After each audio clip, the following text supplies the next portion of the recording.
Hey, what is up YouTube? Jacob Levin here, and today we are doing another answering your questions video. And this one's going to be on animals. Of course, why not? Because you guys know me. I'm more of a guy who's into animals and prehistory and stuff.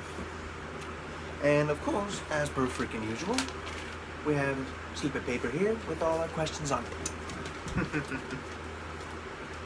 So, where shall we start? How about, let's see. We'll start with this question from a man named, what's his name?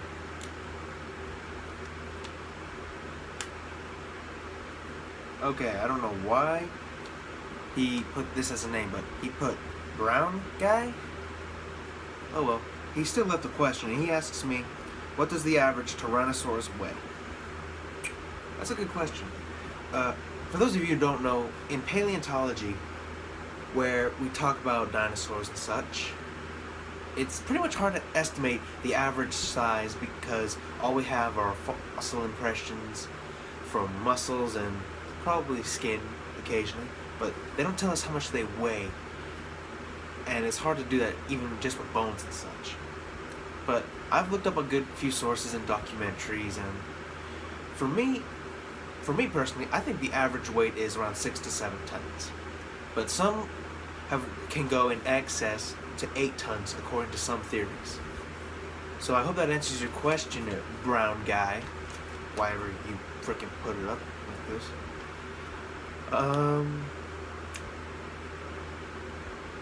So please put your real name, or if you're doing this off of YouTube, and in the comment section put, a regular, I'll just read off your comment name and I'll put your question beside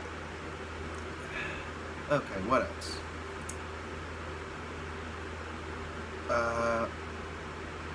This person just left their first name. Her name is Angela, and she asks me, what would it be like if dinosaurs didn't go extinct? I'm sure I've answered this question before, but I don't mind answering it again. If dinosaurs didn't go extinct, which they didn't, and I'll explain that in a few seconds. If dinosaurs didn't go extinct, we wouldn't be here. Mammals only rose to power in evolution due to the dinosaurs' extinction. Despite mammals and dinosaurs both evolving at the same time, dinosaurs took over quicker due to their excess in numbers and strength, and the fact that they grew larger. Some mammals were relatively small at the time, but they were still pretty intelligent for anything at the time. But to what I just said earlier about dinosaurs not going extinct, they actually didn't. Because I'm sure I've already explained this, but birds and dinosaurs are actually related. Despite what people will think, they are related. Birds have evolved. The branch of birds has actually evolved from the Saurischian order, from the class theropod dinosaurs. So the animals like T-Rex, Velociraptor, and of course Microraptor, Archaeopteryx, those kinds of guys, those are pretty close to birds in terms of evolution. So I hope that answers your question, Angela, that if dinosaurs didn't go extinct, at least the big ones, we wouldn't be here. But they didn't really go extinct if birds are still here. Let's look it up.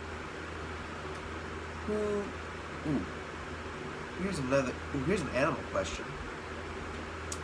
Kind of. But it's from someone named Jason Schofer. I guess that's a good enough name.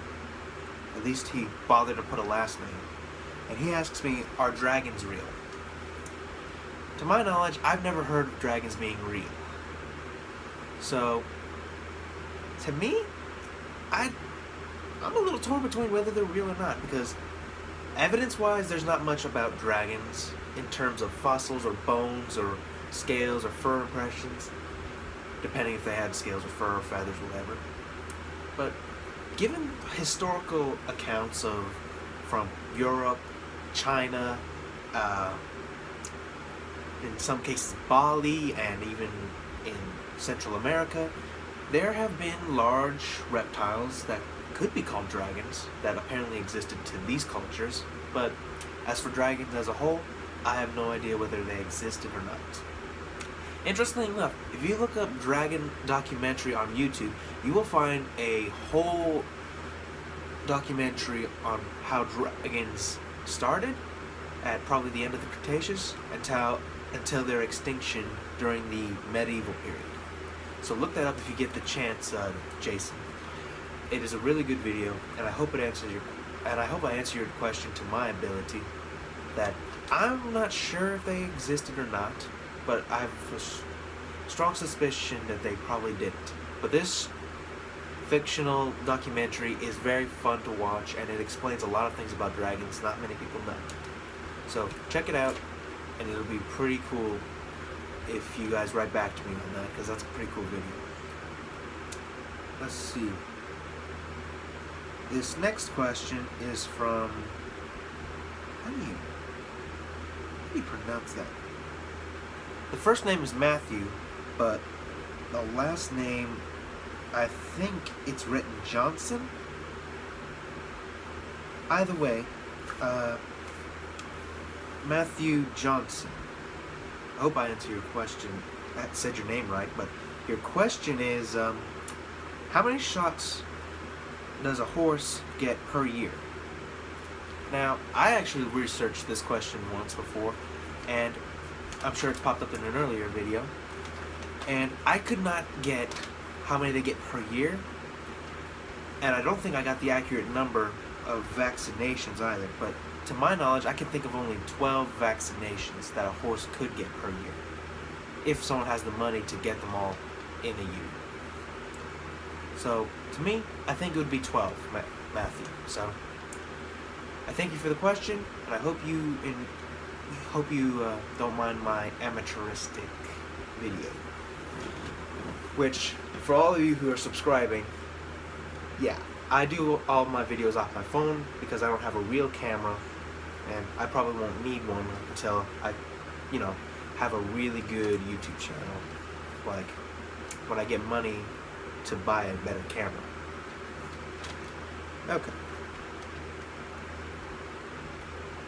Okay, this person only left their first name, but the name I think is Caitlin. And she asked me, what was the purpose of a narwhal horn? For those of you who don't know, a narwhal is that in the far north of, probably North America, up near the North Pole, there is a species of whale with a long spiral-shaped horn jutting out from the side of its head. Now, some people do not know the purpose of a narwhal horn. For some of them, they think it's for fencing purposes. Like, you know how people fight with swords? They think that a narwhal's horn could be fought like with a sword. They use their tusks like swords. And that just reminded me, even though people say narwhal horn, it's actually a tusk, because this is a specialized tooth. The difference between a horn and a tusk is that a horn is made from bone that grows out through the top of the skull, and a tusk is a specialized tooth that juts out from the mouth, like you would see in walruses, elephants, and pigs. And might as well throw this in there. Antlers are a special kind of horn, I think is okay to say, but they're a specialized horn that once they grow, they could also pop off, and then when they grow back even bigger with more points. That's what antlers do. So I thought I'd throw that in there. But as the case of the narwhal's horn, when you look closely at it, there are actually little divots, little small holes that some scientists think are temperature gauges to tell how cold the water is, and how cold is it outside of the water as well. And I thought that was an interesting theory, and I don't think it's off, because some animals have little pressure sensors on their snouts, so I don't see why I couldn't have it on its tusks. In fact, humans have sensitive teeth, similar to how a narwhal's tusk would work. Like how you guys know how you eat ice cream, and when it touches your teeth, you guys get a tooth. That's because your teeth are sensing how cold that is, and it's sending a message to your brain saying that's cold. So I'm pretty sure a narwhal's tusk would have worked the same way. So I hope that answers your question, Caitlin. And I wish I could get more animal stuff too, because most of the time I get dinosaur things because that's what I'm good at. But I don't mind getting animal questions as well because I love animals just as much. Alright. This next question is from someone named Maddie Collins. Strange name. Never heard of the Maddie Collins. But she asks me, what is the purpose? I gotta read this again. Why did an elephant evolve to be so big and have such a long nose? Well, it evolved that long nose because it was getting so big. If you guys aren't aware of the evolution of elephants, you might need to look that up. If you're me and elephant happens to be your favorite animal, which it is for me, I looked it up, and elephants started off very small. They're around the size of a medium-sized dog, and they lived, according to some records, similar to hippos, where they lived in rivers and streams, close to a lot of vegetation. And through the millennia, elephants started evolving to get bigger and bigger and bigger until they evolved to look something like this. Well, not like this. This is just a little stuffed toy I have. If anyone can recognize that and say it in the comments section, that'll be funny. But as elephants started to get bigger, they had to evolve more pillar-like legs to uphold their large size. And for some strange reason, they also evolved a long nose with a dexterous fingers at the end of it. And if you look at some of the earlier elephant relatives, things like Platybelodon or Ambelodon, these things looked weird. Like, they looked like what would happen if you took a hippo and you smashed the front of its face with a frying pan, and it would just look like a big old friggin' duck mouth or something. And then, through their evolution, they started going like, well, how about if I, instead of getting an uglier and uglier face, I shorten my jaw a bit and start evolving a more longer and dexterous nose.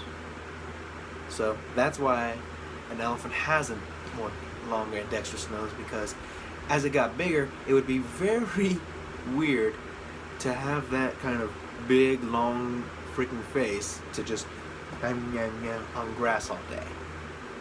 As also, it's for convenient purposes as well, because when they're as big as an elephant is, at 12 to 13 feet tall, I think 12 and 13 feet is the accurate number. But at any rate, if you're that big, you don't want that long jaw, because it'll be freaking awkward to try and scoop up grass all day long. Where it would be much easier to just have a longer nose that's more dexterous, spindle up freaking grass like we spindle spaghetti on a fork, and just shove it in your mouth. That's a lot easier than just having that long mouth with protruding teeth. So, to your question, Maddie, the reason why elephants grew so big is because they had an abundance of food, and they evolved this trunk to make it easier to gather food. So, that's a lot of weird ways to answer a question in what I just did. Let me put this back. So, Maddie, I hope that answers your question, that the reason elephants got so big is because of an abundance of food, and the reason they evolved a trunk is so that way it's easier to gather food than it is just to gnaw on the ground all day. So I hope that answers your question, and I hope you enjoyed it. And I think I've answered this question before too. This one's from a person named Brandon Chauffeur again? Another chauffeur? Oh well. And he asks me, how fast can a Siberian Husky run? I think I have answered this before, because my best friend Cameron Case, he had asked me that question before. And I think the answer was 28 miles per hour. A Siberian Husky can run at 28 miles per hour. Did I say 28 or 25? I think it's 28.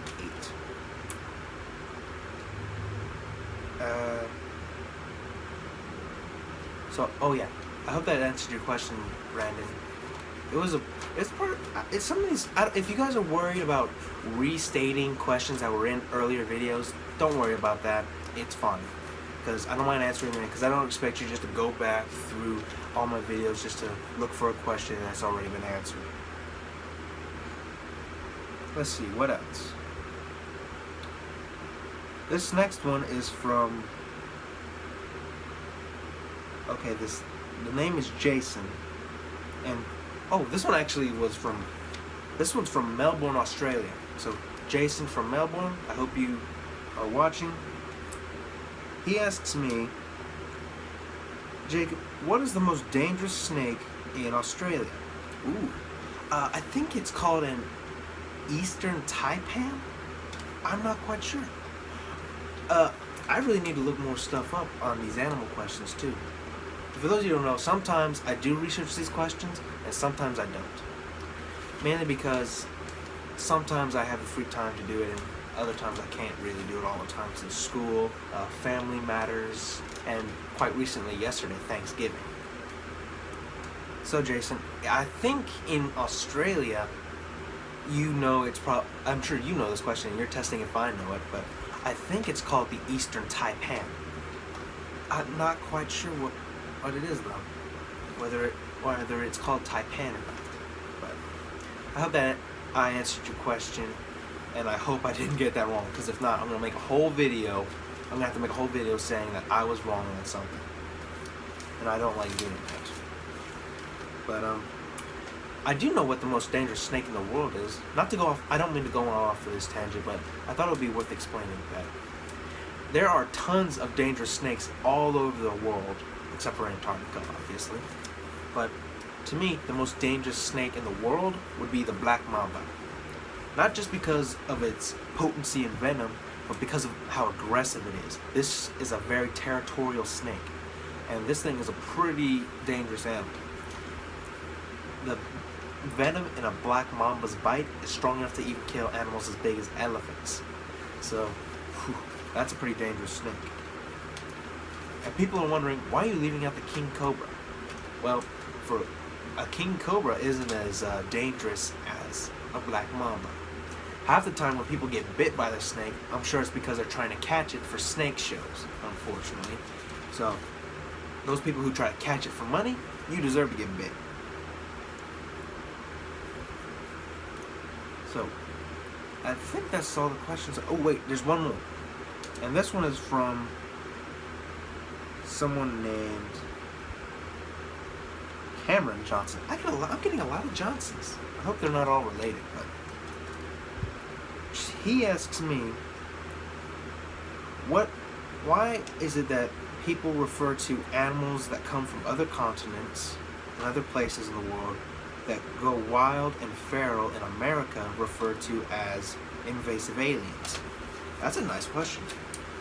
They're referred as such because they do not belong in our environment. Things like in Florida, there are Burmese pythons that are invading the Everglades, taking out animals that are already in danger, as well as competing for the top predator spot with animals like snapping turtles, panthers, and obviously not the Florida gator. Cranberries. And another good example of a feral animal is feral hogs. These things spread out almost all over North America.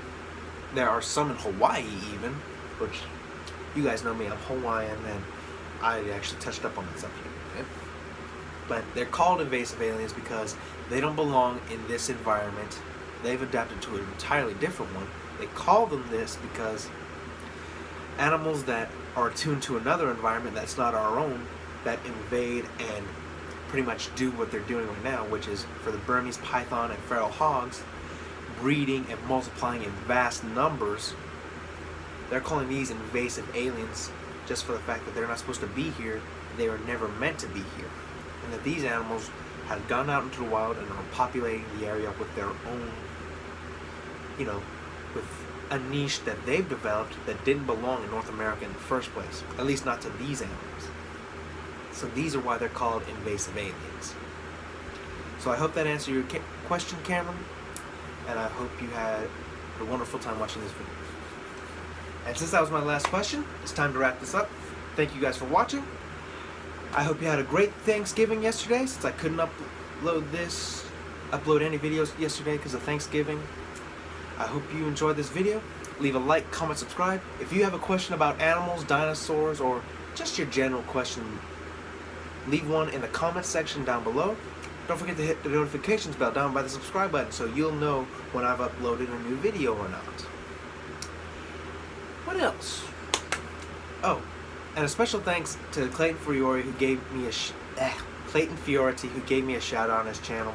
I'm sure that most of the subscribers who are coming here have seen his latest video, and I'd like to thank him personally for giving me a shout out to help me out, because obviously enough, even though he's not as famous as somebody like Markiplier or whatever, he's still a pretty great YouTuber, and if anyone deserves a golden play button or thing like that, he does. He deserves a golden play button. And I hope that more people subscribe to him just so he can get that, because that is a great milestone for any YouTubers to get even a silver play button even. Now, what else? Oh yeah, if I haven't said this already, I will go through the comment section to look for questions you guys leave me.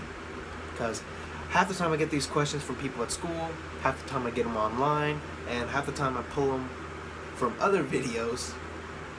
Well, not all the time, but sometimes I do. Just to bring this up into discussion. So I hope you guys enjoyed the video. And I'm sure I've already done this ending. Like I said, leave a like, comment, subscribe, hit the notifications bell down by the subscribe button. And I hope I see you guys in my next video. Take care. Aloha.